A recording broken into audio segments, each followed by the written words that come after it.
Yan guys, grabe no, kahit saan pumunta si Ate Sara dito sa Pasig, talagang mahal na mahal siya ng mga tao.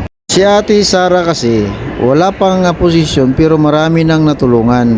Malayo pa man ang eleksyon ay lumalabas na sila at tumutulong no, yung St. Gerald Charity Foundation na kung saan ay siya mismo ang namumuno. Ngayon, gusto niya pang palawigin at gustong magserbisyo sa tao. Kaya dito siya ngayon para ilatag ang kanyang plataforma de gobyerno para maintindihan ng mga tao dito sa Barangay San Joaquin. Ito guys, panoorin natin. Hello!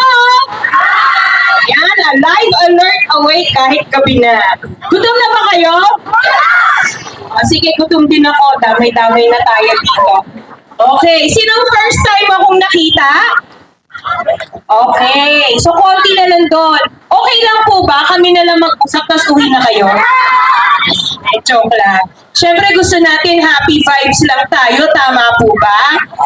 Para pagtulog nyo mamaya, maaalala nyo ang isang Ate Sara. Yan. So kami ng Team Kaya This, nandito kami ngayon para ilatag sa inyo kung anong kaya namin dalhin or anong pwede namin ilatag sa lamesa. Tama po ba? Oh, ito ang ingay nito eh. Gusto ko natutuwa ako dito. Thank you, Team Barbie, no? Maraming salamat kay Team Barbie.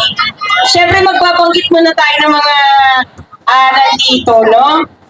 Ang sabi daw nila, ang community idol dito, si Belen Agdana, Eduardo Sorno, tsaka Emilio Valdez, tsaka Luisito Sarmienta. Tama po ba? Kilala niyo mga yung mga yan?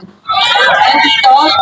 Yan. Tsaka syempre yung tindahan daw dito na sikat daw dito, Gemma Store. Nasaan yung Gemma Store dito?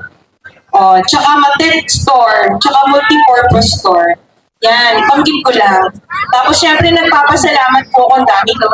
Sorry na, dami ng bulsa ko. Kay Merman Tatko, Ma'am Maika Duran, para sa pagpapahiram dito ng lugar nila. Maraming salamat po.